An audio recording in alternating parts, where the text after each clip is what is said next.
الله ربي لا أشرك به شيئا اللهم صل وسلم على سيدنا مولانا محمد وعلى آله عدد خلقك ورضاء نفسك وزنة عرشك ومداد كلماتك بسم الله الذي لا إله سواه والحمد لله والصلاة والسلام على سيدنا ومولانا محمد رسول الله وآله وأصحابه ومن والاه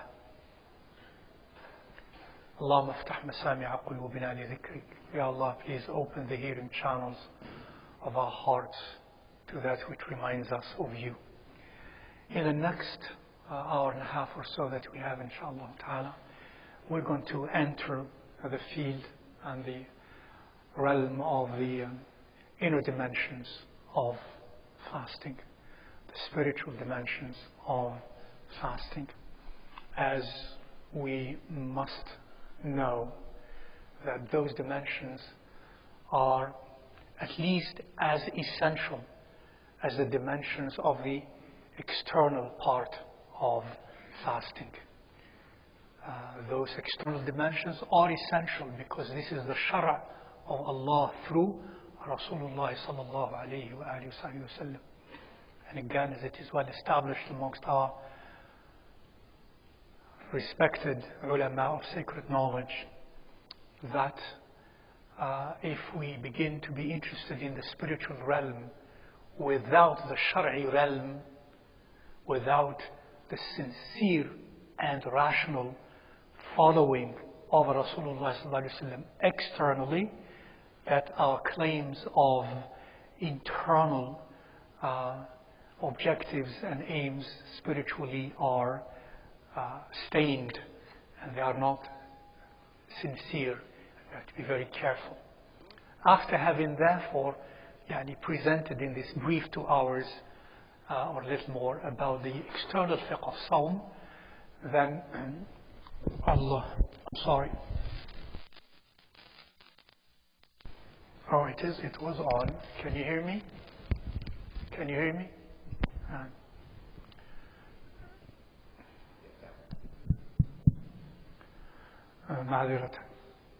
I was just emphasizing also the external part of the fiqh before that, because we would delve in the spiritual part of the fiqh not independently from the external part of the fiqh, but as one organism. A human person is not only soul. A human person is both soul and body. A human being is not only soul and body. And therefore the Sharia of Allah Azza wa Jal is both rational as well as spiritual. The rational part is what we briefly dealt with pertaining to the fiqh of Siyam, very briefly. And then now, with that, we're going to enter, inshallah ta'ala, the domain of the inner dimensional aspects or the spiritual aspects of fasting, inshallah ta'ala.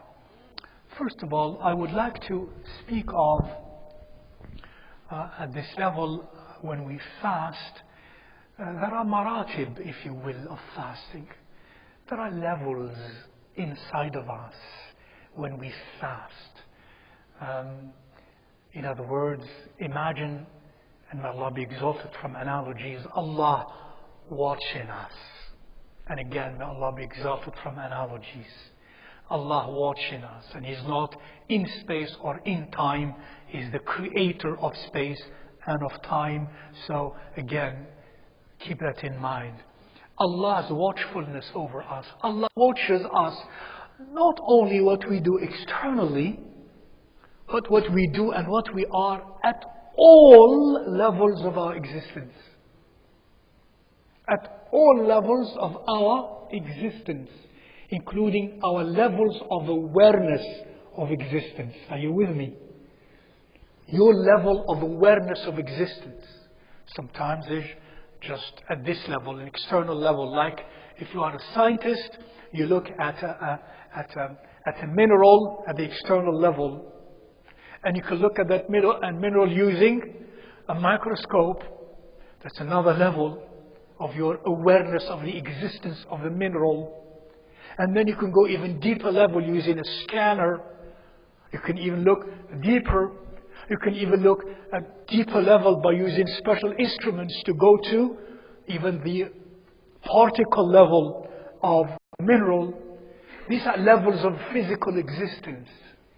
You and I have existence. And that existence is physical as well as intellectual and spiritual and psychological, isn't it?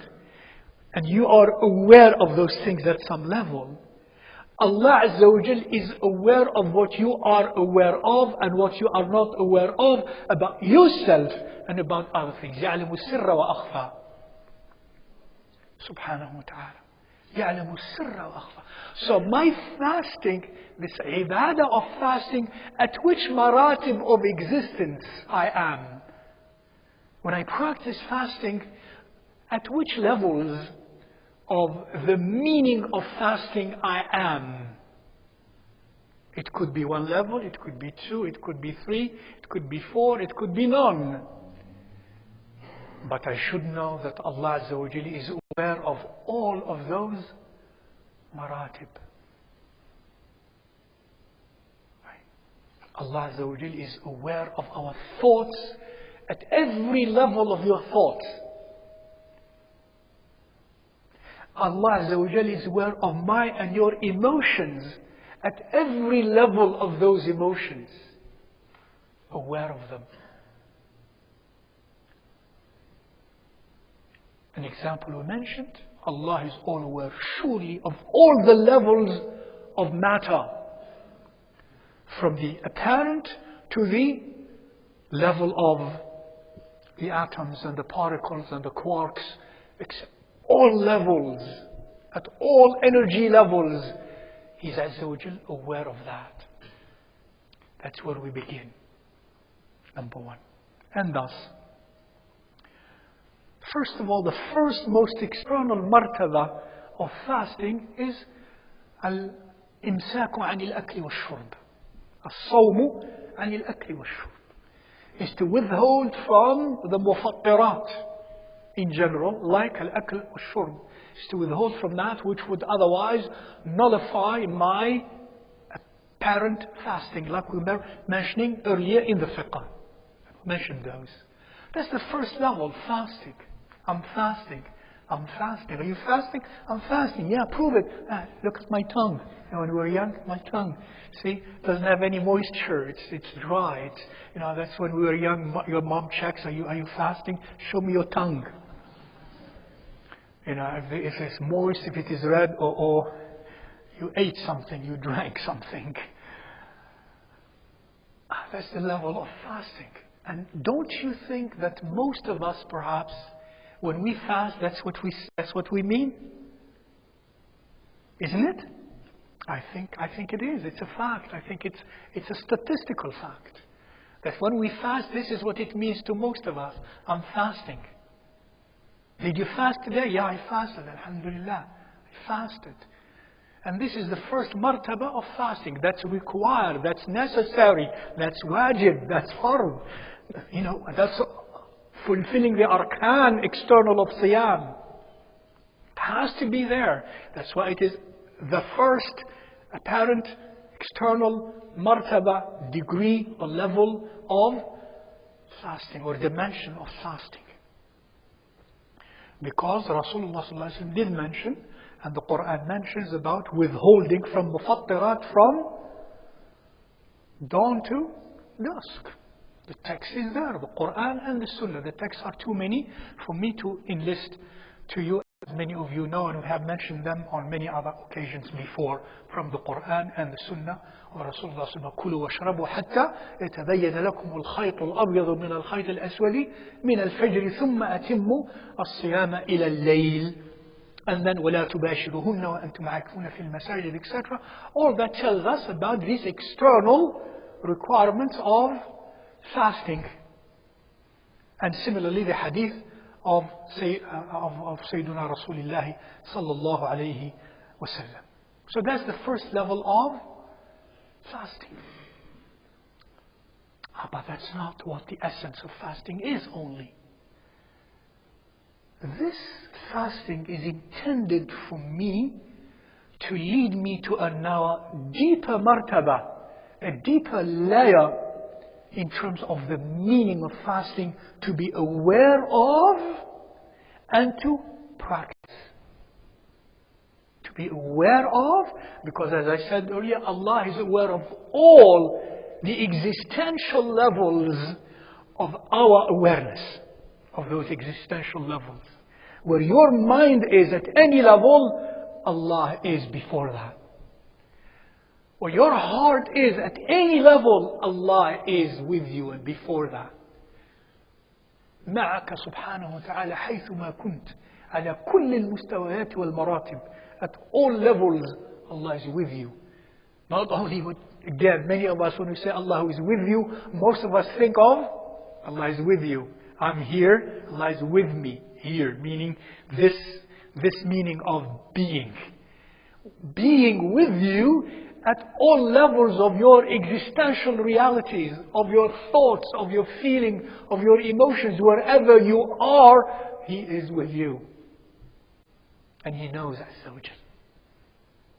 And therefore, the next martaba of fasting, as indicated by the teachings of the Quran and the Sunnah, هي طبعا الإمساك عن المعاصي، إمساك الجوارح عن الذنوب والمعاصي، عن استخدامها في غير ما لا يحب الله ويرضى. That is, the second level is to be fasting in the following sense. And Allah is aware of that. And whether I'm aware of that or not, and I'm consciously aware of that or not, that my senses and my limbs are in fasting. My eyes should be fasting. My ears should be fasting. My tongue should be fasting. My sense of touch should be fasting. My sexual appetite and drive and desire should be fasting. My hands should be fasting. My legs should be fasting. My senses should be fasting. In what sense? In imsak, in withholding, like my stomachs, and that's the nature of a stomach, is to eat, is to withhold from that which is naturally food for it and function of it. My eyes, their function is not to eat and drink, is to see. How do my eyes fast? By stopping to use them to see and look at that which I am not supposed to look at and see. My ears, their nature and their function is to receive audible signals, to hear and to listen. It's not they don't eat and drink and copulate. Their fasting is to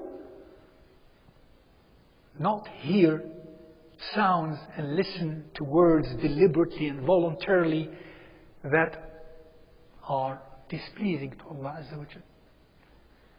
That keep my heart, wal-'iyadhu billah, dislodged from Allah subhanahu wa ta'ala, and my awareness of Allah Azza wa Jal. I.e., to use my ears sinfully. That's the next level. And so with my tongue. My tongue, the way it fasts is, the nature of the tongue is to be a means by which I'm able to speak. My tongue is in fasting. وهكذا. This is the next level of fasting, a deeper awareness. This is a next spiritual, however, externally spiritual level of fasting. Because Rasulullah sallallahu alaihi wasallam, for example, says, "Man lam yada' qawl az-zuri wal-'amal bihi, falaysa lillahi hajatun fi an yada'a ta'amahu wa sharabahu," as Al-Imam Al-Bukhari and many others related. That he said, drawing our attention, amongst many others, he said, drawing our many other things, he said, drawing our attention to this level of fasting that I mentioned. When he said, sallallahu alaihi wasallam, what means? Whosoever, as an example, whosoever while fasting does not desist from, in other words, the use of their tongue improperly, like qawl az-zur, speak falsely and testify falsely, and to act upon things like that.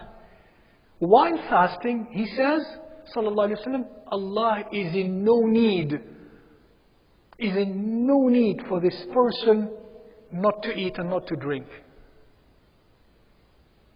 Isn't it obvious about the next dimension and martaba of fasting? And that it is even more important than the previous one, than the first one? Because the first one is intended to lead me to this. When I refrain and I say no to my stomach, and I say no to my sexual drives illegitimately, when I say no to that, the intent is to develop an energy available for me to say no to deeper, more dangerous requirements and suggestions. And here, the first level of that depth is my jawarih. The use of my eyes, my ears, my tongue, my hands, my legs, my drives, my sense of touch, my sense of smell, and all of that. That's intended. So if I'm fasting in the way we say, did you fast today? Yes, but did I lie today? Did I cheat today? Did I backbite today? Did I demean somebody today? Did I steal today? We don't connect that to fasting, but it is connected to fasting by the word of Allah and His Rasul sallallahu alayhi wa sallam. That's why he said sallallahu alayhi wa sallam, رُبَّ صَائِمٍ لَيْسَ لَهُ مِنْ صِيَامِهِ إِلَّا الْجُوعِ. That's why he said, some of you says, some people who fast, when they fast, the only benefit they will harvest is hunger. وَرُبَّ قَائِمٍ لَيْسَ لَهُ مِنْ قِيَامِهِ إِلَّا السَّهَرِ. And he says, and there are those who will, that is in Ramadan, perform a lot of qiyam al-layl. But the only fruit they have of their qiyam is sleeplessness and fatigue. Because we would be fasting, we would be performing qiyam al-layl, but we don't withhold our tongues from that which is haram, to hurt others, to injure others, to lie against others, to backbite others, to conspire against others, to demean others, to lie, to take the wealth of others unjustly, to take the wealth of others unjustly, of a colleague, of business partner, of a husband, of a wife. And then what? He's saying that that's like there is no siyam. And therefore, the argument is this is a martaba min maratib al-siyam. And that teaches us that siyam is intended to lead me to that, not independent from that. It is Allah's grace that He accepts us when we fast the first level, the first martaba of fasting. It is still called fasting, the first martaba of fasting, which we mentioned, al-imsaku anil mufattirat. But then the other martaba of fasting, out of His grace, He doesn't mention as manifestly, but it is mentioned in the teachings of the Sunnah of Rasulullah sallallahu alayhi wa alihi wa sallam. And therefore, my siyam, in terms of my limbs and senses, there is no value of siyam if I use my limbs and my senses, my eyes, my ears, my tongue, my hands, my resources, and so on, in ways that are antithetical to what Allah subhanahu wa ta'ala wants from me and loves from me and for us. Please keep that in mind. May Allah bless you and me. I am just a student like you are yourselves. And therefore my question to us, to help us, do you think as we fast at this second level? All of us? I can tell you about you. Because I know that about me. That is, as a statistical analysis, I don't know about specifics. That we don't do that. I've lived long enough to know that we don't do that. On average, that is not done. We violate this second martaba, spiritual martaba of fasting. And thus we have to improve on that.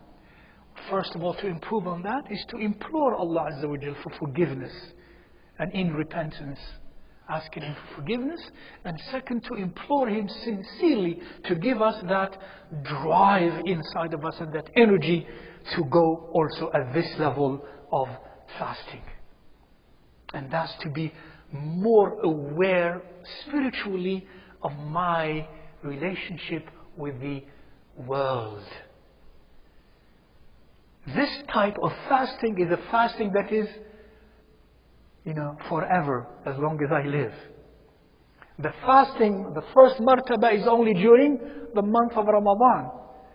The second level of fasting is for always.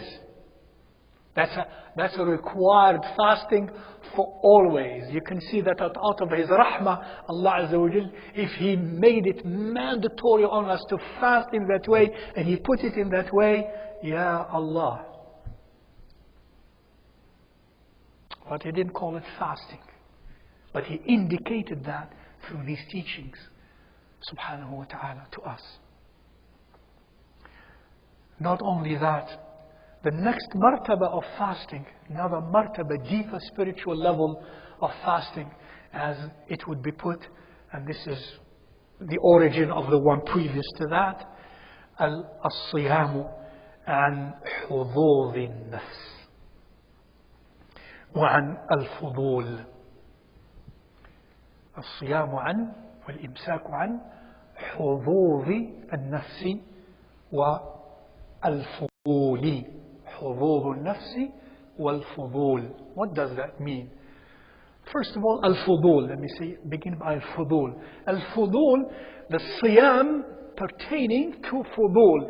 Fudul means all things in all matters of life of our concern, starting with the physical ones, material ones, sensual ones, all of those that are fudul, not needed, unnecessary, even superfluous. Okay? They're halal, all halal. Of course, haram is out of the question. Makruh for the people of the hearts is also out of the question in general. But they're talking here about even al-fudul, that is, all matters that are halal but unnecessary. Of any part of the spectrum of life. Al-fudul. To eat something which I don't have to. I don't need to. To buy something which I don't have to and I don't need to. To wear something which I don't have to and I don't need to. To say words even lawful but I don't have to, I don't need to. To express feelings which are lawful but preferably not. In the halal realm of things, al-fudul. This is fudul. Now, this is another deeper level, to fast in our consumption or relationship to these things, fudul. To learn, which is a deeper level, to learn to say no. Say no. And during Ramadan it helps us. During Ramadan it should help us, because during Ramadan we refrain from, first of all, food and drink and this and that. So during Ramadan we should learn at another level to refrain not only from that which we must not take, but also from indulging in many halal things during Ramadan, of which we usually do the opposite. During Ramadan we indulge. As we said earlier, we demolish fast. We break the fast with vengeance. Not only we eat what is necessitated or needed, but we take so much excesses. Halal, of course, hopefully, it's not haram. But these are excesses. Of course, if I take the halal in excess until I vomit, it becomes makruh or haram. If I eat so much until I come yawning to Salatul Fajr, and even before that, Salatul Isha and the Taraweeh, and I'm in a different base, nafsani world, that's at least makruh to do that. Makruh means jaiz, but it's makruh to do that. And I lose so much. But I'm talking about not that level, but indulging in halal, but in a superfluous way. Even if it does not do those things, tarkul fudul is keep away from that which is unnecessary. It's unnecessary to have baqlawa. It's fudul, especially every night. It's unnecessary to have, have iftar and dinner, they call it, and suhoor. 3 meals still. Well, 3 meals during 4 meals outside of Ramadan. We have to make that up. 3 meals or 4 meals also during Ramadan. And we call that normal. Extra fruits, no. Fudul. Ice creams, fudul. But the point is, during Ramadan, يعلم الله, and I'm critiquing myself, during Ramadan is in our Muslim cultures, we spend more money on food and on these things, on excesses, than outside of Ramadan. Does it make sense to you? After you know your deen a little bit well? It doesn't make sense. It doesn't make sense. That violates the spirit of fasting. Remember, he said, sallallahu alayhi wa sallam, in the course of some texts, نحن أمة لا نأكل حتى نجوع وإذا أكلنا لا نشبع. In other words, he says, sallallahu alayhi wa sallam, in accordance to this text, wallahu a'lam, we are a community of Muslims. We eat only when we are really hungry. And then, when we eat after we're hungry, we don't eat until we're full. That's gone.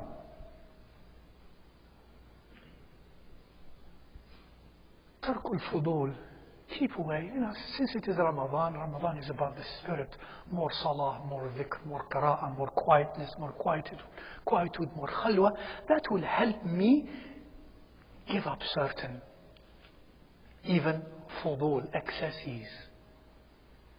I highly recommend to myself and to you, and these are all healthy things. In Ramadan, begin to give up things you like.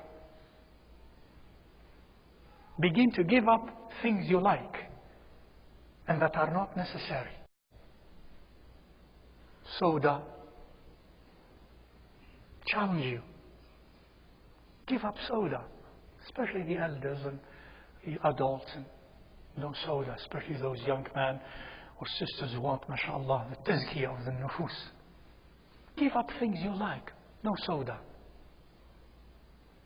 No tea, if you like tea. No coffee, if you like coffee. No juice, if you like juice. Water. Drink water.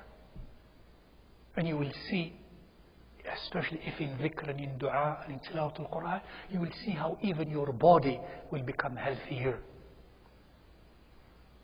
And your spirit for sure. Inshallah ta'ala. Tarkul fudul. You give up something for Allah, He will give you much more, always. But do that not because you want something more. That's another problem. Do that because you love Him. Do that because I am weak, and this helps me be stronger in my love for Him. Because my love for the world will veil me from my love for Him.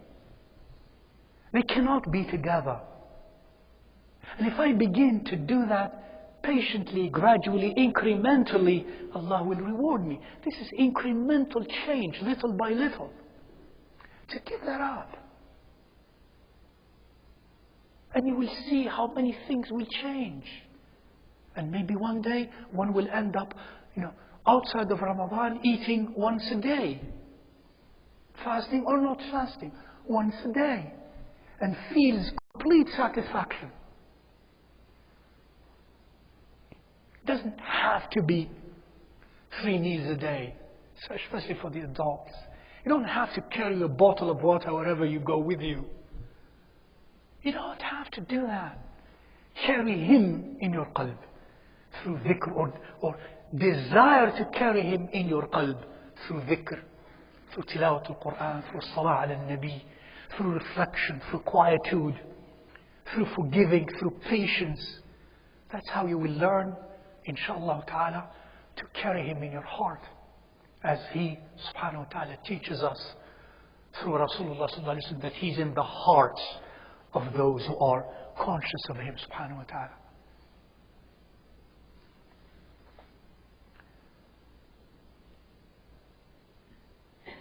And then we said, الصوم عن حظوظ النفس. This is very close to this one. This is fudul. We mentioned what it is. حظوظ النفس is a little bit more general than this one, but within that framework. This is حظوظ النفس, not حقوق النفس. There are things that are a right for my person, for myself, such as not to deliberately starve myself, وَالْعِيَاذُ بِاللَّهِ. That's haram. If I do that, I have deprived my nafs of its right. If I do not drink to the extent that thirst will kill me, then I have violated the right of my nafs.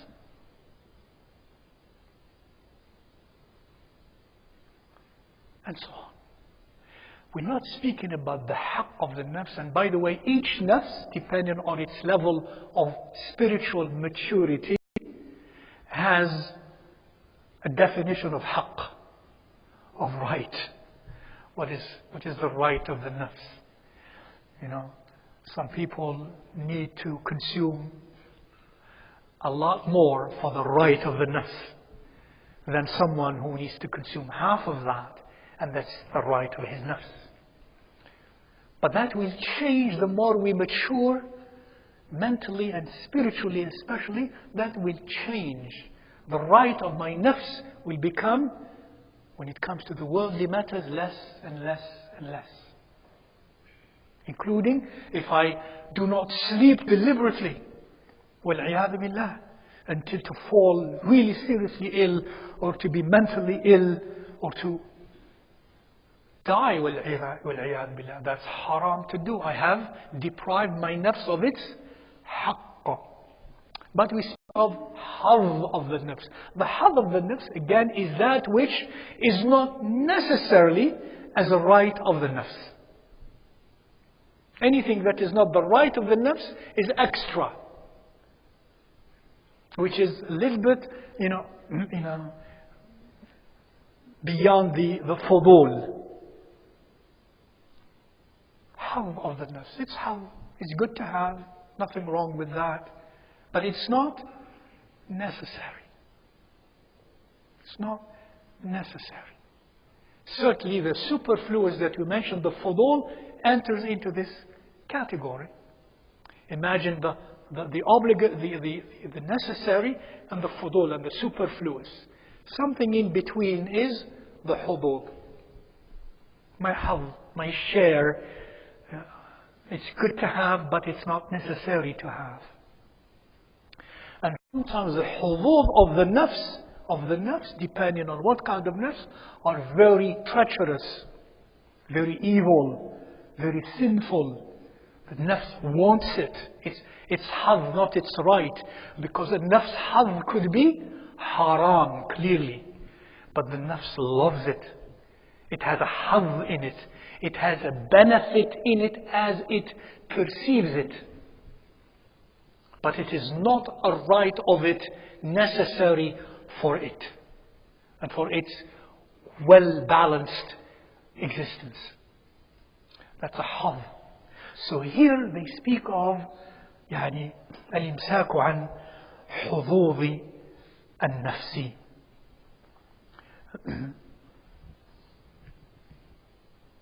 That's why, for example, when Rasulullah ﷺ tells us about the famous hadith Qudsi, that Allah Azza wa Jal celebrates amongst the angels the specialness of those who are fasting.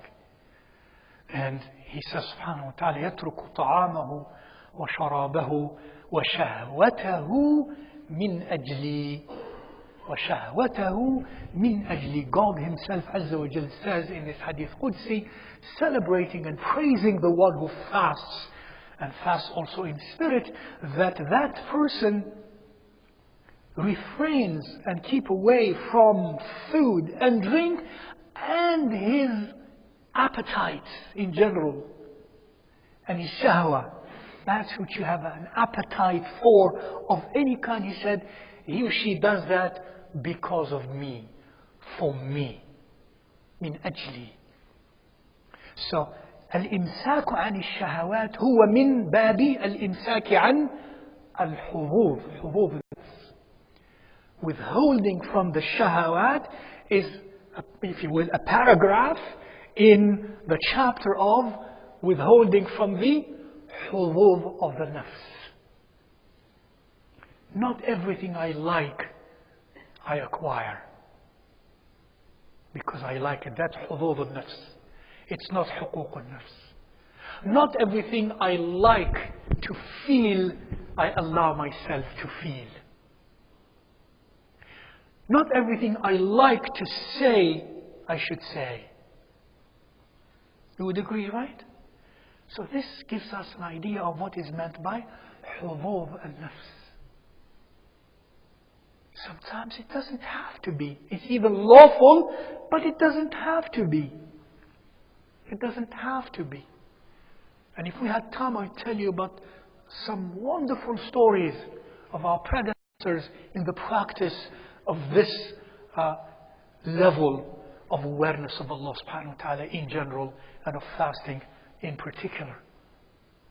So this tells you and me, الإمساك عن حظوظ النفس, الصوم, fasting from indulging my person, my drives, my desires, no matter what kind they are, as long as they are not necessary.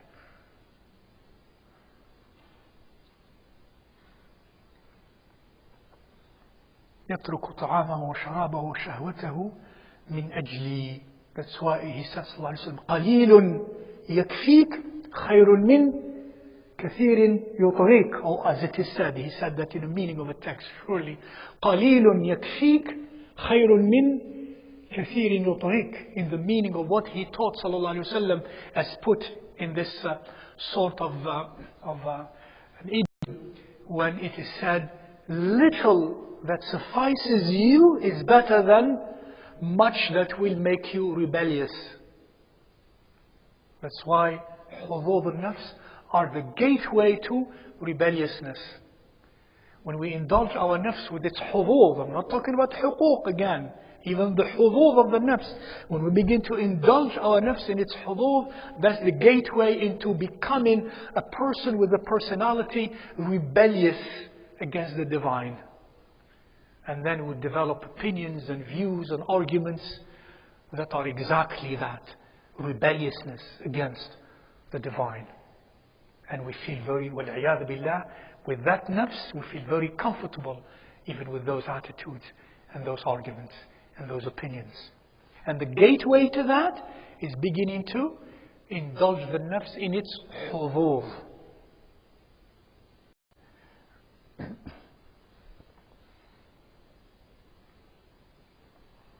I think of that, a text I shared with you before to help us even put this in a good way. أيعجز أحدكم أن يكون مثل أبي ضمضم؟ قالوا ومن أبو ضمضم يا رسول الله؟ قال رجل كان كلما أصبح يتصدق بعرضه لله تعالى. He says, can't you be like, he's speaking to all of us, to the companions, he says, can't you be like this person named Abu Damdam? And then as you have in your minds right now. They say, what's Abu Damdam? They said, who is Abu Damdam, Ya Rasulullah? He says, he's a person. Every morning he woke, he made the following pledge inside of his heart. Everything anyone does to me in violating my personal rights and my personal honor, anything done or said, it's a charity for the sake of you, Ya Allah.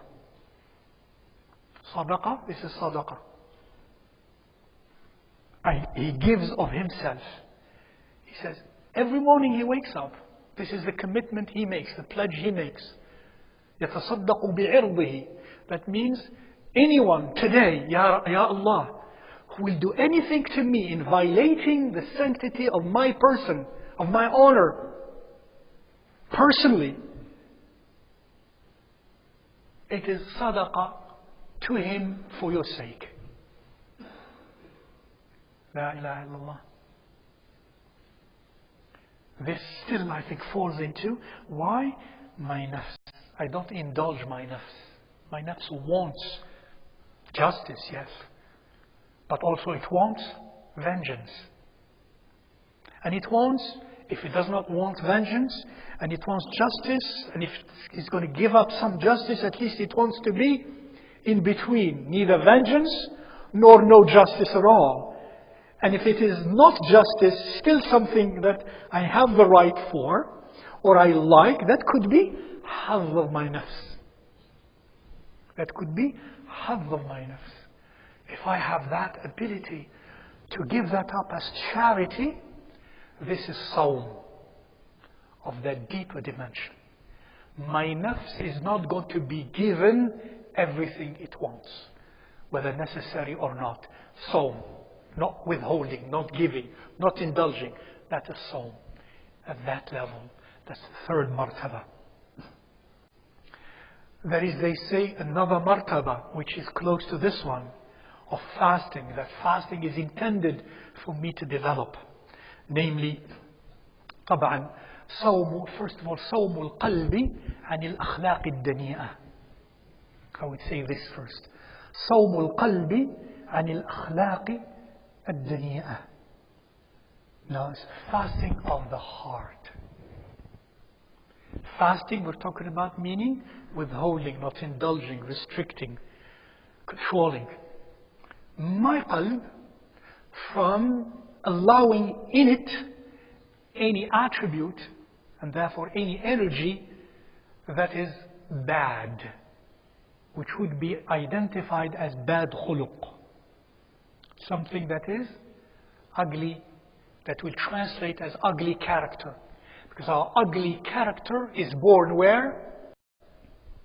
Inside of us. My arrogance, or my delusion, or my conceitedness, or my ostentation, or my desire for leadership, or my hate, or my cowardice, or my courage, they are born where? Inside of me. And first, sawm is not to allow my heart in terms of character to be in a condition which Allah does not love. And we learn to practice that through silence, through dhikr, through contemplation, through khalwa, through salah and focus in salah, through ilm. All of that together would help us hopefully to reach that level of sawm. And the sawm is intended ultimately also to lead us to this level of awareness. I am fasting again, but my heart is not fasting. I allow all types of energies to be in my qalb.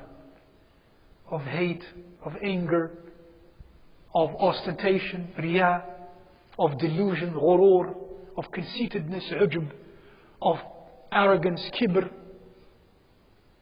of محبة الدنيا والتعلق بها, of an internal drive and desire for wealth and power. I allow that or I don't allow it. If I don't allow it, I'm fasting. My heart is fasting. And that's intended to be. And therefore they say part of that, صوم القلب عن الخواطر. صوم القلب عن الخواطر. That my heart is in a state of fasting concerning the khawatir, plural of khatir. And khatir is anything that comes inside of you, an energy inside of you, positive or negative. Positive or negative. Sometimes you think it's a thought, it's a feeling, it's an emotion, it's a flash, it's khawatir. And especially, of course, the khawatir that are not consistent with divine beauty. And some of us, when we have those khawatir, we entertain them. We allow them to be there. We make them even a reality. Sometimes they're just khawatir. They're just potentials. They are energy, but potentials. They're not necessarily real. They have not come yet to the real world. And some of us take our khawatir to be reality. A person may have a khawatir, positive or negative, and then may make it and may conceive of it reality, when actually it is not real. Maybe it's a hallucination. Maybe it's just khatir, shaytani khatir, or nafsani khatir. As-sawm against those. In other words, because many of us indulge our khawatir. Once we have khatir, we always think very positive of ourselves, and we accept it.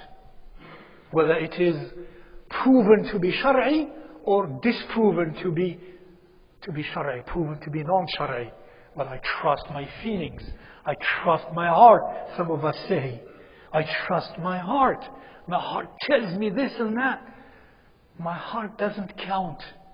If my khatir is, for example, antithetical or in conflict with the text of Allah or the text of Rasulullah or the Shara in general, my khatir has no meaning then. Only the khatir if it is not inconsistent with anything of the Shara. If it is not inconsistent with anything of the Shara, then, and it is positive, then I shall entertain it. Because that's also haqq. So, as-siyamu anil khawatir.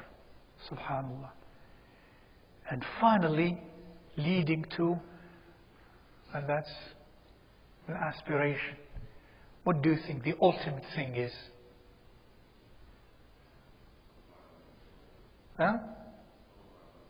الصوم عما سوى الله تعالى. صوم القلب صوم الروح عما سوى الله تعالى. Some people, some ibad of Allah Azza wa Jal, and of course Sayyiduna Mawlana Rasulullah Sallallahu Alaihi Wasallam, the master of masters, Sayyidul Awliya, Sayyidul Anbiya wal Mursaleen fi dunya wal akhirah. He was the master of that, and he holds the master key to that by the grace of Allah subhanahu wa ta'ala and His permission. That is, they put it in this way, as-sawmu amma siwa Allah, that is to be in a state of fast towards anything other than Allah.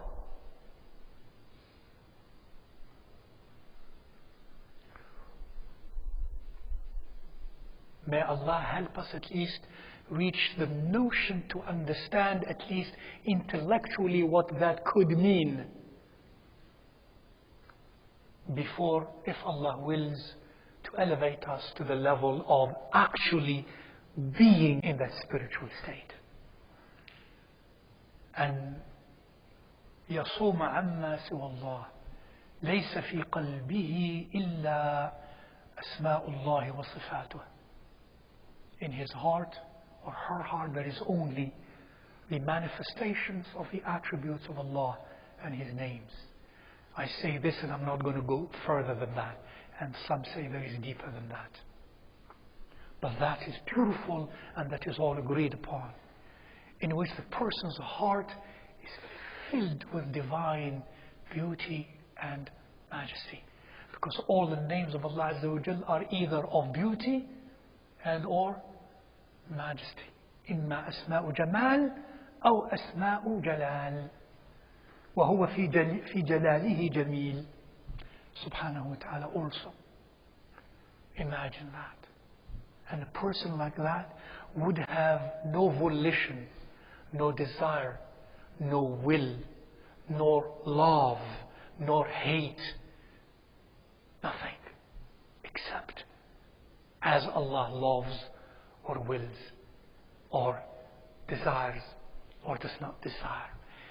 That person, he or she, has his or her own irada, has merged fully with the irada of Allah Azza wa Jal. His or her irada, that is the energies inside of us to drive us mentally, emotionally, psychologically, spiritually, to do or not to do, all of that energy is not his anymore. That drive is Allah Azza wa Jal. That's why صرت سمعه الذي يسمع به وبصره الذي يبصر به ويده التي يبطش بها ورجله التي يمشي بها وفي رواية وعقله الذي يعقل به وإن سألني لأعطينه etc. That is, as the text teaches, when Allah, in this beautiful meaning, you could call it metaphor or don't call it metaphor, but Allah is beyond subhanahu wa ta'ala any anthropomorphic insinuation or any tashbih or any ta'til. When he says Allah subhanahu wa ta'ala through the tongue of Sayyidina Rasulullah sallallahu alayhi wa sallam, then Allah becomes the eyesight of that person, the hearing of that person, the hands of that person, the legs of that person. In one riwayah, the mind of that person with which that is he thinks. There is that riwayah also. And therefore, all of this means that the qalb of that person, in terms of the reality of that qalb, is possessed by whom? By Allah. That's his qalb. His qalb meaning, now when we say it is his qalb, what do we mean? This qalb belongs to Allah. His ruh, the ruh belongs to Allah. His qalb, the qalb belongs to Allah. Allahu Akbar. May Allah Azza wa Jal help us reach that maqam. This is the essence of fasting, my dear brothers and sisters, and we're not going to take a break. We're going to continue until Asr. We have about 30 minutes left. Inshallah ta'ala, a little more. Do you mind? Do you mind continuing without a break now? And then I have questions to answer, inshallah ta'ala, in a few minutes. So this is most of what I would have liked to remind myself and you of, about especially the spiritual essence and reality of Ramadan. And this is very practical, I believe. We can pursue that. It's not too theoretical and too far-fetched. I can learn to control my tongue and my eyes and my ears and my sense of touch. I can control my drives and my desires. I can control what I feel inside. Even if I have no control of it as they come, I can control their consequences. I don't allow that to be externalized. If something comes in my mind despite of me, treacherous or wretched or sinful or otherwise, without my control, that doesn't mean I have no control in terms of jailing it. I can do that. That's why I have a freedom to choose. That's why I'm a human being. I have choices to make. And before making choices, there are challenges to me, inside of me. Not everything that comes inside of me, I have to express. That's, animals do that. Sometimes even animals have some level of discretion and some level of control. So I can do that. I can learn, alhamdulillah, through sawm and through patience and through khalwa and through being alone and through dhikr and through tilawah of the Quran and through, listen to me, making a decision and a commitment that, for example, I will not speak today. Not that it is good to do in general, not that we must not speak, because most of us, we know ourselves. If we do, maybe most of us don't know ourselves, and how uncontrollable we are. Even the most intelligent amongst us, without tarbiyah, without discipline, we can go nowhere. So I decide, I'm not going to indulge my tongue. I'm going to listen more than I speak. But I'm going to speak dhikr of Allah Azza wa Jal only. That's how you are speaking. Dhikr, dhikr, dhikr, dua, tilawat al-Quran. And even when I'm tempted and I have this drive to talk and to say something, don't. Don't do that. Because most of the time, most of us, on average, when we are like that, and most of us are, with that will come many terrible things that we do. And the only way to discipline ourselves is to make a commitment to stop certain things until, when Allah wills, we develop a balanced self. Then if we speak with balance. Then if we feel with balance.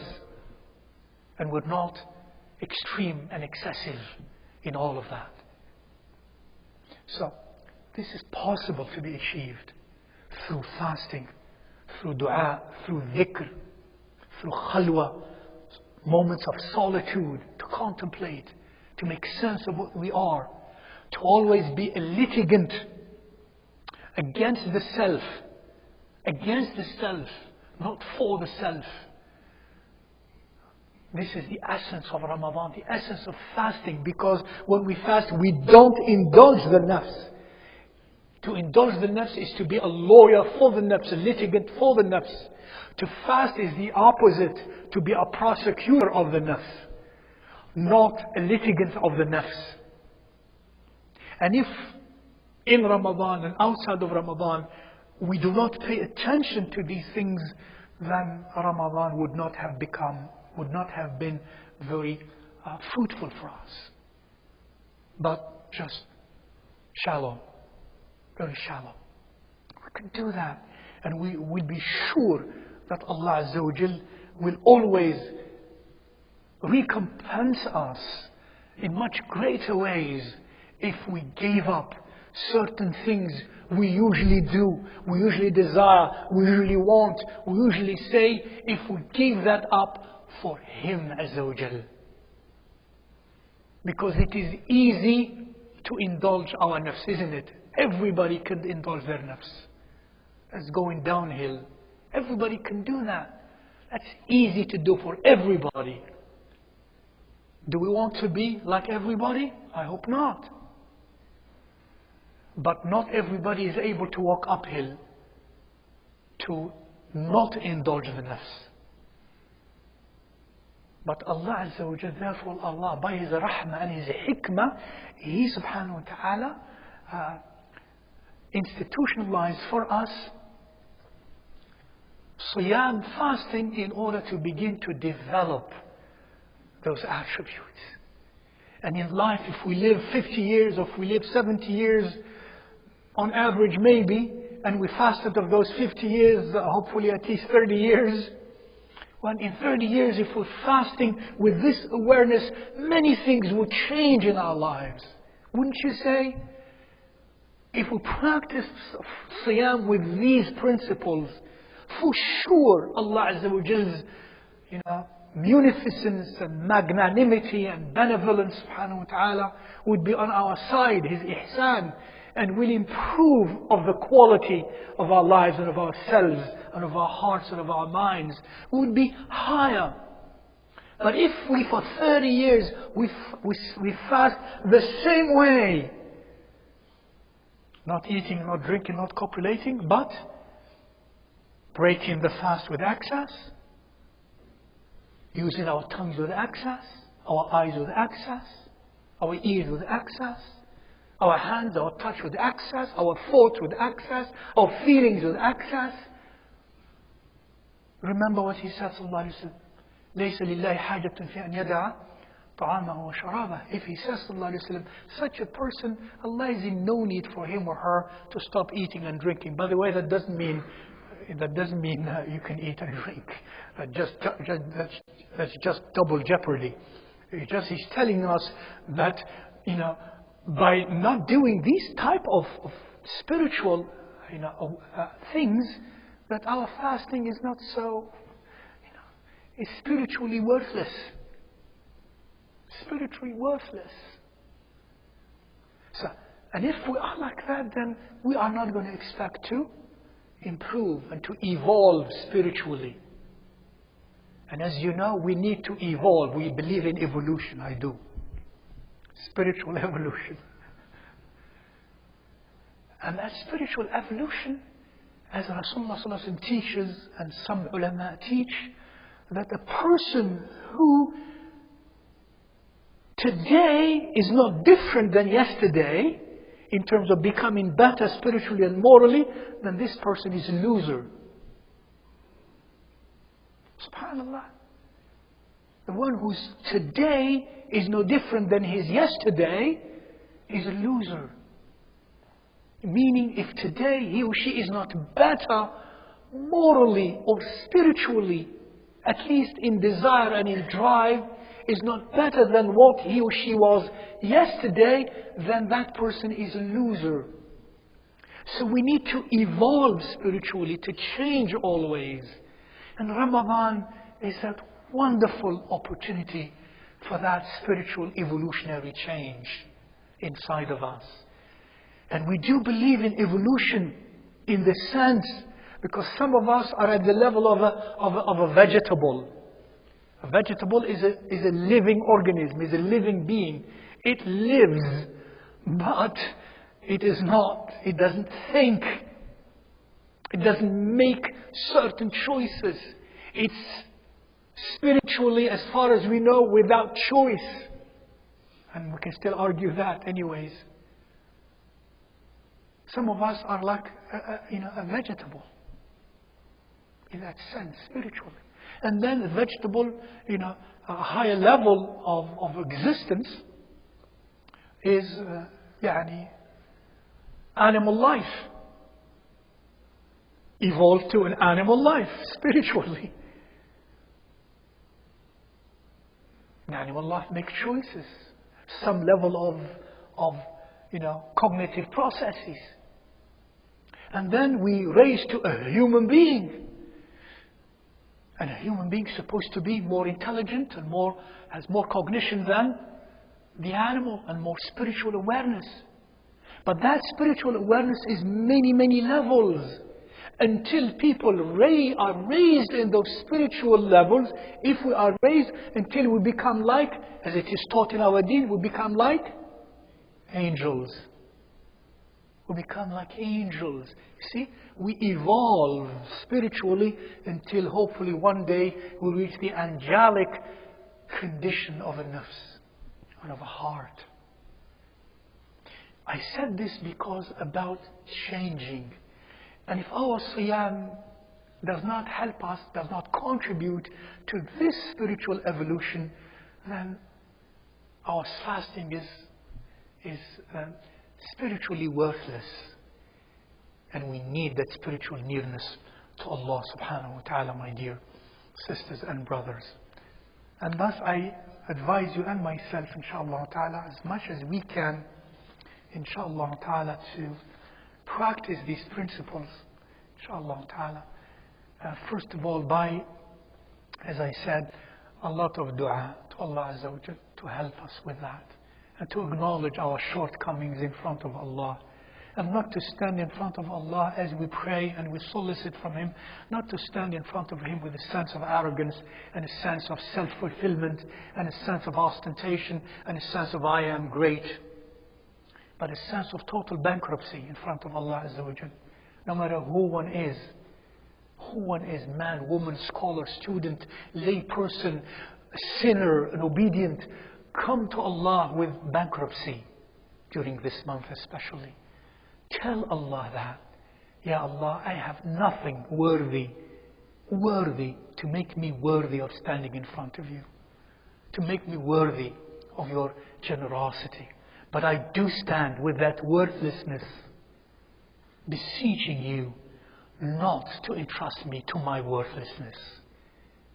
Not to entrust me to my worthless nafs. Please change me despite me. Please, sister, say that. And brother, please say that. Don't come with an air that I have something. Come to Allah with nothing. Nothing. And all of us here need that attitude. Need that attitude. Because when we don't have that attitude, there is still nafs. There is still inside of us something about the nafs which will make us say and believe and think and do things that are inappropriate while thinking they are appropriate. Because perhaps we have never come to Allah with this attitude. Ya Rabbi, I come to you, I have nothing.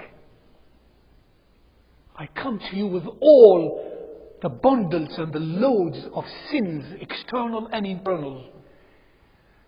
Sins that I recognize and sins that I do not recognize and I do not know. You know better than me. And to say and to feel that, Ya Rabbi, maybe sometimes as I addressed you on the basis of something good that I did, but perhaps you know that that's even evil.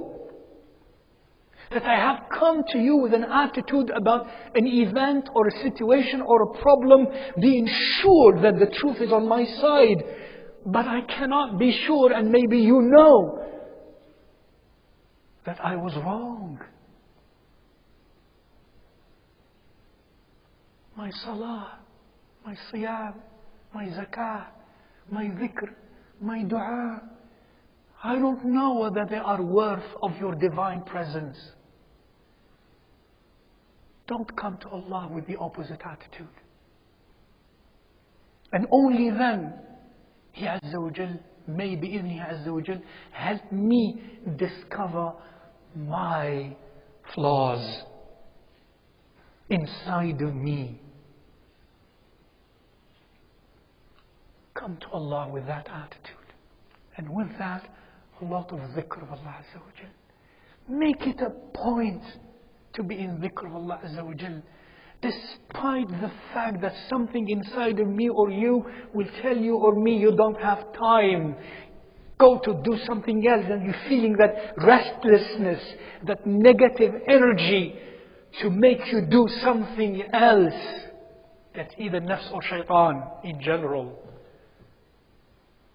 But the only way is to, with that feeling and challenging feeling, I say, no, I'm going to stay in dhikr of Allah Azza wa Jal, in reading the Quran, in salah.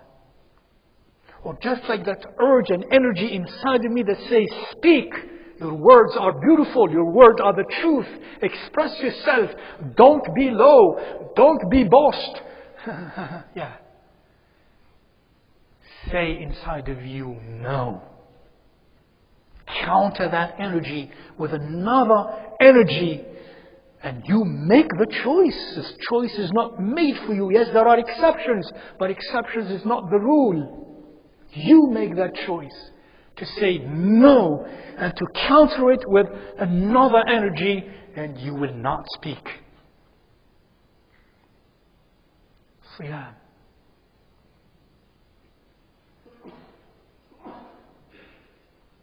Spend moments alone. Take quality time alone. And again, that requires another energy, because there is an energy inside of you and me that says, get up, go. You see, when we are in salah, most of us leave salah after we say, Assalamu alaikum. Some after little dhikr, and after little dhikr, there is something inside, isn't it? That's what I call negative energy, which of course you will intellectualize and you will argue favorably to legitimate. To leave and to go where? And then stand in the lobby for minutes. 15 minutes, 20 minutes, half an hour. And then go home, watch television. Subhanallah. And then I could not stay in the musalla alone an extra 15 minutes. Now 15 minutes is a lot. That's why I've said 15 minutes. because that internal energy inside of me that is negative, that pushes me to get up, the only way to be countered is by the knowledge that I have, and to translate that knowledge through dua and through dhikr to a positive energy that counters that energy, and there is fight and there is resistance inside of me, and I stay. It's the only way. There are exceptions, I said. Exceptions are not the rule. It's the only way. Until with time, the energy develops. And it becomes, easier. And even delightful.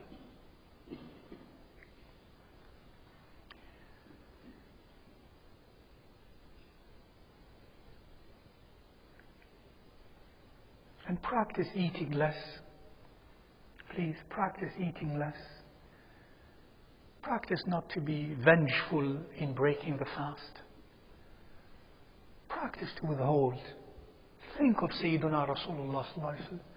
Think of Sayyiduna Umar. Think of the great women even, radiallahu ta'ala anhun, who had so much control over their appetites.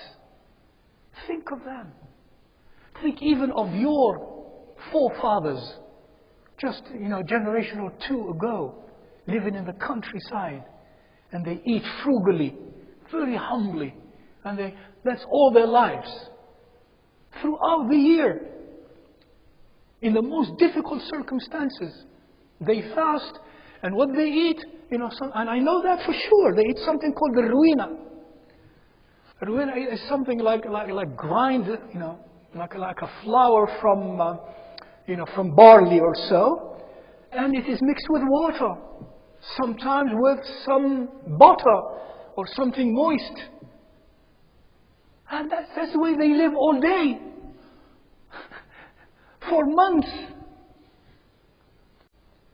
But at least you say to yourself, Alhamdulillah, Allah has given us so much. Walillahi alhamd, so much. Walillahi alhamd. Ya Rabbi, let me be thankful and grateful for what I have. And let me try to taste a little bit of what they used to feel. Try that. It's not haram. It's not makruh. It's good for the nafs. Give the nafs its haqq, but don't give it its hadh. Do that. Don't be... Eating is not... We don't celebrate eating in Ramadan. So that you eat fast and quickly and immediately and this. Ramadan is about celebrating the absence of eating, isn't it? Celebrate the absence of eating so that I have the chance for my spirit to come to surface. Because if I am madda, material, worldly centered, I starve my spirit. My spirit will shrink. The more I give expansion to my physical reality, the more my spirit shrinks. And when I fast, I give less to my body. If I fast properly, and therefore my spirit will expand. My heart will expand. I get more freedom, inshallah ta'ala. Ya Rabbi Ameen. There are many questions here. I do not know to what topics they belong.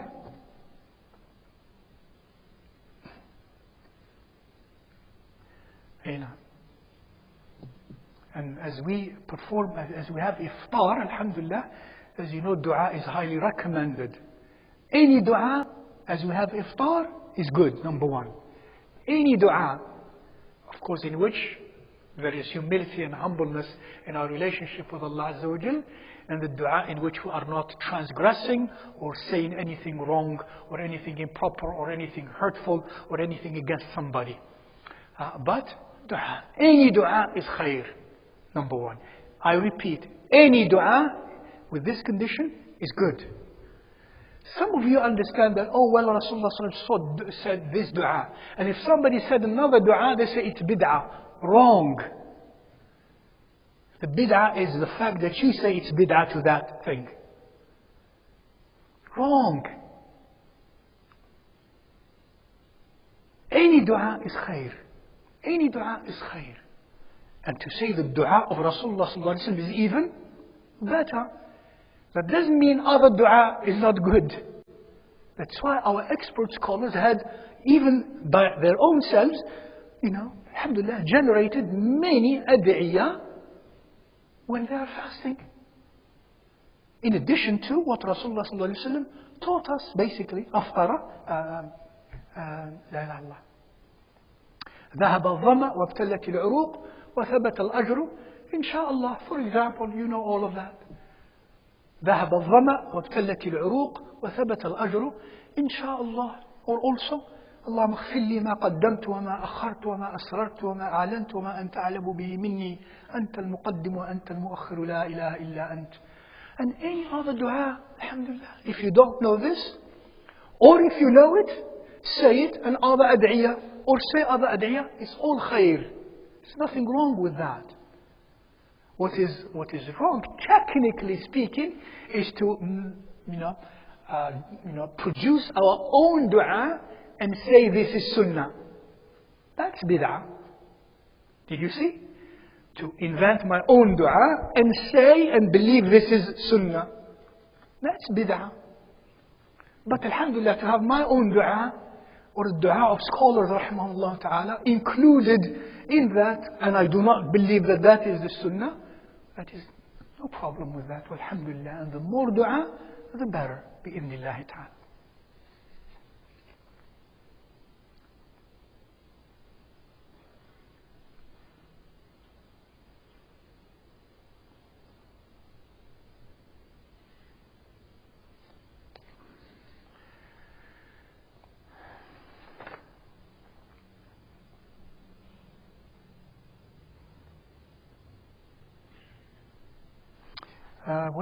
What is rosas?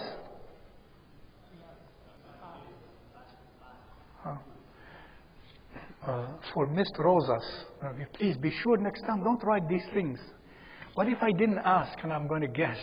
Because I would have thought, that's why I asked, rosas would be dhikr. Many rosas. So please, rosas is not English and it's not Arabic. And I don't speak Urdu. And people here, many also don't speak Urdu. For missed days of fasting, can we only give fidya and don't? I think we answered this question. We answered that. Can I do, maybe some people wrote your questions before I finished. Can I do Taraweeh at home with open Quran? Yes, you can. From Taraweeh at home, and you hold the Quran if you are at home. If you are at home and you're leading salah for yourself, yes, you can perform Taraweeh and use the Quran in accordance to the opinion of many ulama. But if you are in the masjid and you're the imam, you lead salah from your hifz, not the mushaf.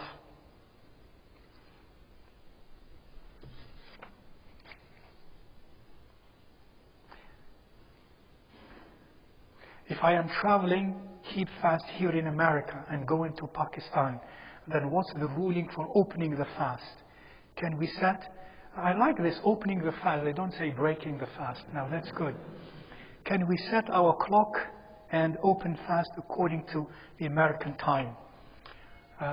This question takes a little longer to answer, but I'm going to avoid it unless the sister or the brother talks to me, because I have answered this question many times before, and it will take a few minutes to answer the question. So, if you started fasting, at Maghrib here, and you are in the plane, well, it depends where you are on the plane. So once when you are on, you started at dawn here. If you started at dawn, and then you're traveling, and then you arrive to Pakistan. It depends when you arrive. The easiest solution is, what is it? Sorry? Not to fast. You're a traveler. You're a traveler, not to fast. Long day, not to fast. Khalas. But then for this thing I did do that many times before, but I forgot the details. I have to review them again with the person. It's depending on certain times and certain hours when you arrive, when is Maghrib. If you started here, and then you are in the plane, And every time you're flying in the plane, the land over which you are flying is still not Maghrib. Assume that happens, right? So you can't eat. So you wait until you arrive somewhere where it is Maghrib. If you are flying, every time you fly over a country, it's not Maghrib. So you get there and you keep fasting until Maghrib. But if you did not fast, that's not an issue. Or if you fasted and as you are flying, you fly over this region, it's Maghrib. Then you may open your fast. Inshallah ta'ala. وهكذا, details depending on each specific traveler. They're traveling from where to where, eastward in the globe or westward. All of that one needs to know to give a more specific answer.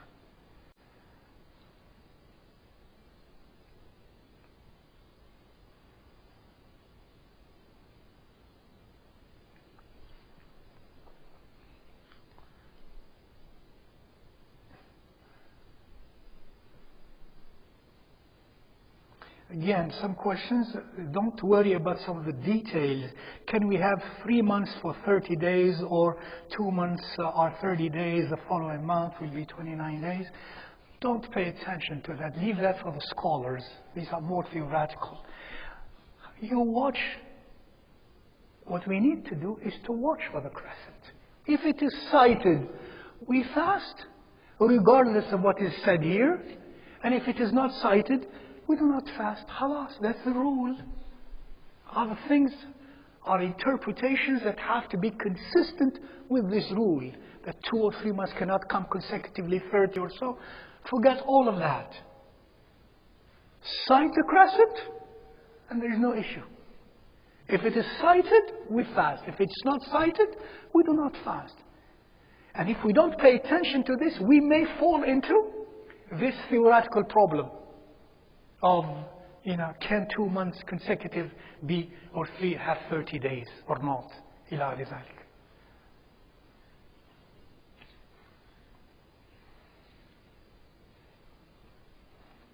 What determines the start of Fajr? Different times are seen. Plano Masjid, what is it? Website shows different from, what is it? Adnan or Adhan app. Yeah, because there are different methods of computing, or even first of identifying what Rasulullah ﷺ describes as the beginning of Fajr. Namely, he describes لما يتبين لكم الخيط الأبيض من الخيط الأسود من الفجر. That is when that line of light in the horizon appears, distinguishing between the night and the day in the sky. And people with expertise in watching that as it used to be in the old days, they know exactly when that is. And that is when the sun is below the horizon, of course. And now to identify how much below the horizon the sun is, to conform to that observation, are differences of opinions. 12 degrees, 15 degrees below the horizon, Kaaba, the sun. And therefore they have sometimes different statements about that. Some people go to, far right, some people go to far left, some people try to be balanced. In our case, alhamdulillah, as I have seen these things, and the choice that I found them already that they have made in this community before I came also, is in other words to take the safest alternative in terms of computation of that. The safest alternative in terms of computation of that. That you make a mistake in this case in computation, which makes you secure about starting the fast, on time. In other words, or it makes you start the fast even يعني earlier, is safer than a calculation that would turn out to be starting the fast after dawn. This is not because people are trying to simply take, يعني they want to be ascetic and they want to be harsh on themselves, they want to start early. No, that's bid'ah. But what is here done has nothing to do with that. Simply because of the diverging computations and even of the definition of what that is. How it is defined scientifically, there are differences. That which you observe, what does it mean in terms of degrees of the sun's center or so under the horizon? That's legitimate and fair. There's nothing to do in trying to be tough or early in our holding fast. And therefore this is simply taken on the prudent and safest recourse. In other words, even if it were earlier, we are fine. But notice Salah, Fajr Salah, and I came here, then I made sure that Iqamah is not done except in agreement with all the times. Because that we can delay, so that we wouldn't possibly start Salatul Fajr early. You'd rather start later than early when it comes to performing Salatul Fajr. Do we understand that? Right. Wallahu ta'ala alam. Allah knows best.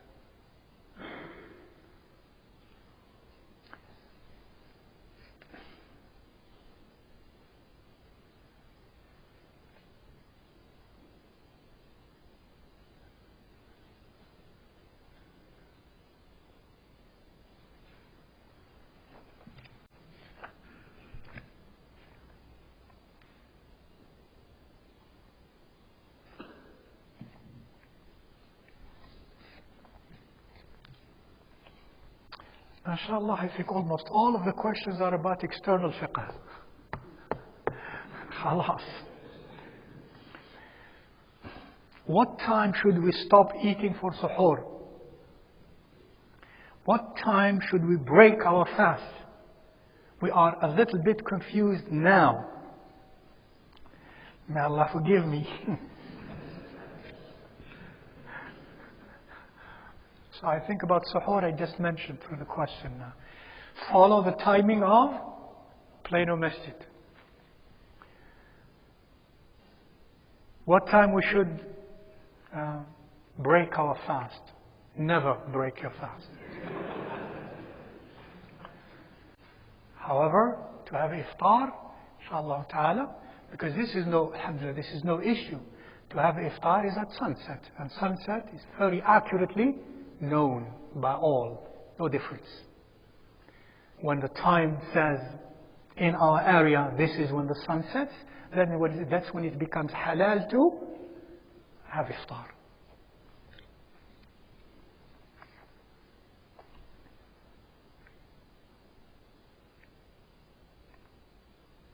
Yeah, I answered that also.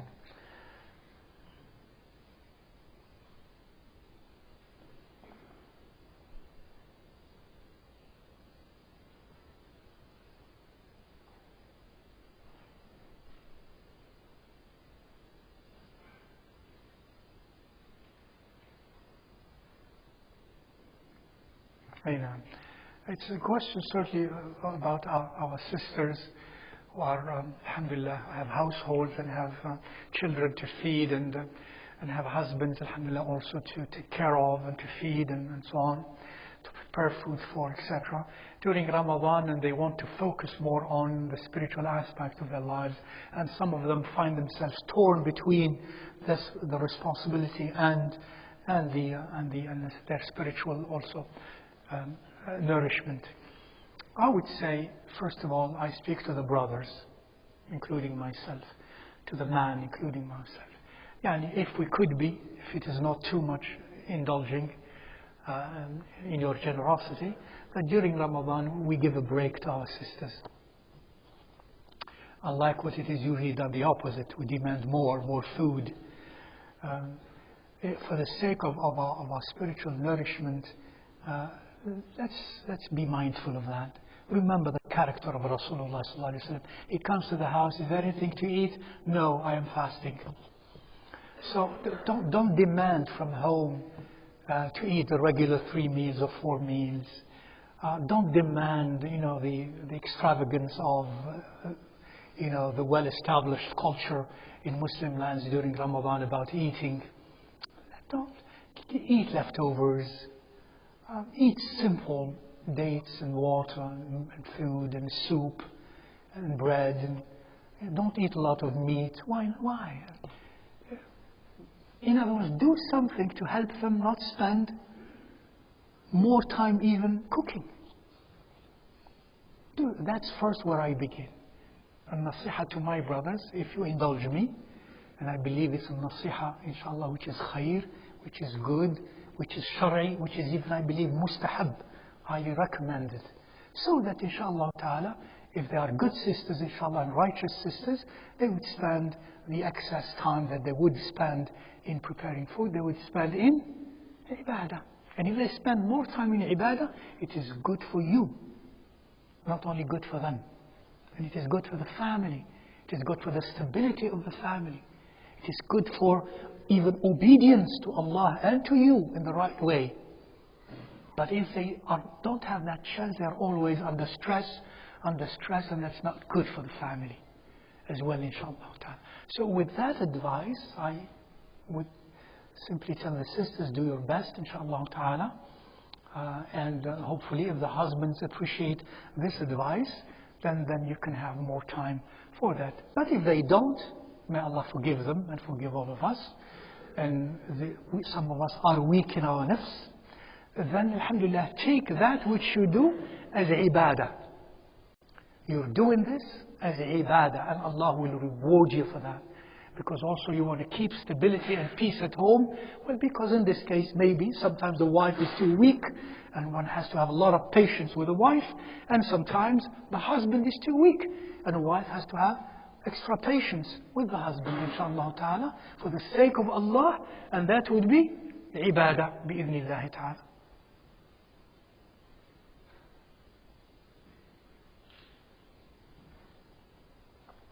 Whether you pay the fidya in the United States or outside of the United States, it's all okay, inshallah ta'ala. For the needy and the poor in the United States or outside of the United States, it's both khair, both good. As long as we know that the needy who are here are also taken care of. If all of us begin to give these charities outside, and there are people here in the United States who are needy and poor, and we don't give them any charity, then we have to give charity here. As long as those who are here are also taken care of by others, then we may disperse of or dispense of our fidya or our zakatul fitr also. We may dispense of it anywhere, inshallah ta'ala. And the needier the people, the better.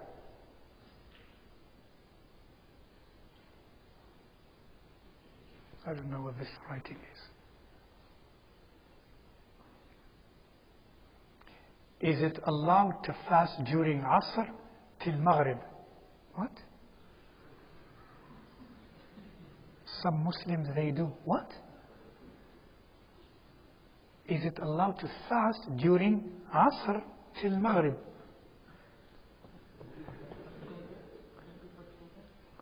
There's no children here. There's no children here.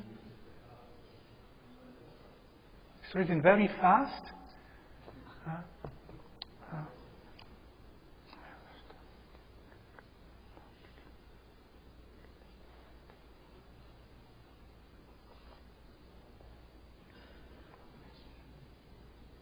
My daughter uses an inhaler for asthma.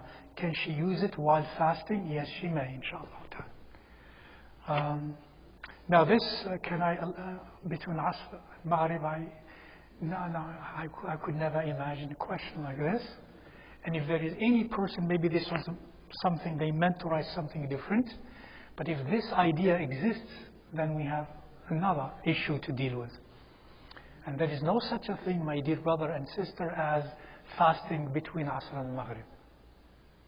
Fasting is always between dawn and dusk, not sunrise. Between dawn and dusk. If one eats from dawn till Asr, and then fast from Asr till Maghrib, that's not called fasting in the Islamic sense.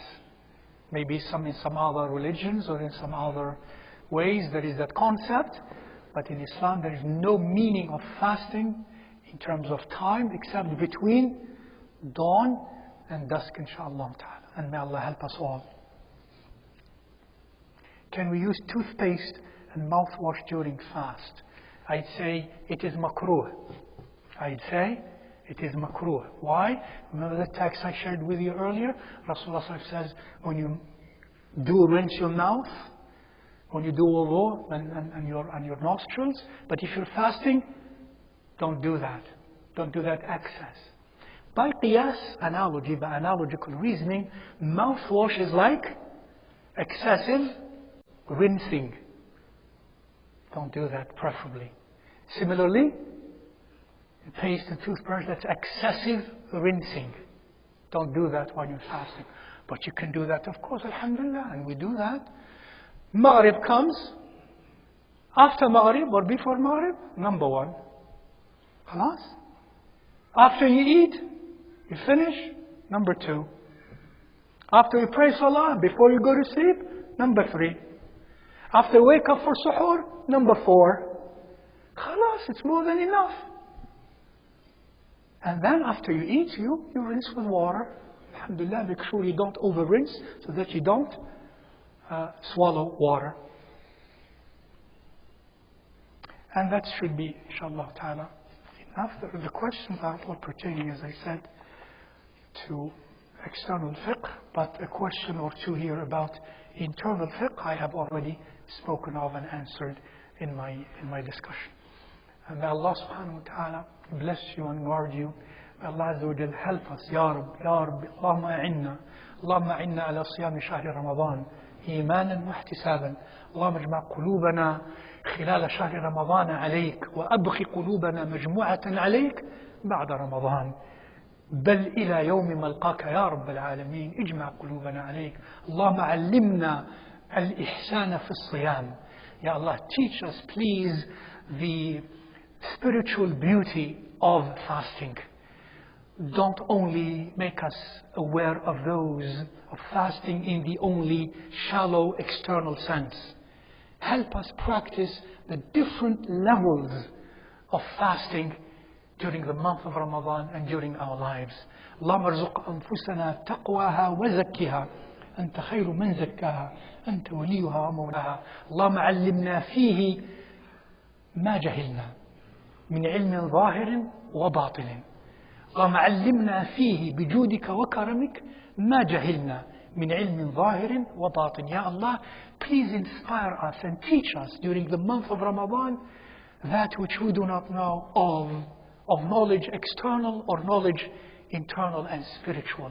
For in the month of Ramadan, as you know, Rasulullah says, the gates of paradise are open. The gates of paradise are open and the gates of hell are shut. May the gates of paradise that are open, inshaAllah ta'ala, find openness in our hearts. May Allah keep that openness always in our hearts, and may He, bring paradise to our hearts during that month, inshaAllah ta'ala. Ya Rabbi, Ya Arhamar Rahimeen. May Allah cleanse me and you from hate and anger and high-temperedness and miserliness and greed and selfishness and disrespect and arrogance and ostentation and conceitedness. May Allah clean me and you from all of that. May Allah grant us and beautify our hearts with humbleness, humility, gentleness, kindness, forbearance, generosity, humility, richness of character, richness of tawheed. Ya Rabbi, Ya Arhamar Rahimeen, واختم لنا بالسعادة, and make and seal our lives with ultimate happiness when you take us from this world. And please, as I mentioned to you, Akhuna al-Fadil Sayyid Ikram Hasib, who is very, very terminally ill, please keep him in your dua. May Allah subhanahu wa ta'ala make very light upon him the last moments of his life. May Allah subhanahu wa ta'ala keep his heart and soul fully aware of your tawheed and of the beauty of your Rasul sallallahu alayhi wa sallam. And may your end and mine be one like that. May we, when we have and we will have to leave this dunya, may our end be in full awareness of beautiful tawheed of Allah subhanahu wa ta'ala and of the mahabba of his Rasul sallallahu alayhi wa sallam. أقول قولي هذا وأستغفر الله العظيم لي ولكم. إن قلت صوابا فمن الله وحده وإن قلت غير ذلك فمن نفسي ومن جهلي ومن الشيطان. أعوذ بالله أن أذكر به وأنساه. If I said anything proper, that is from Allah and Allah alone. Anything incorrect or improper, I seek Allah's forgiveness and your pardon, because that is due only to my nafs, my ignorance, and the impact of shaitan upon my nafs. I seek refuge in Allah, that I remind you of him and yet myself forget him. Wassalamu alaikum wa rahmatullah.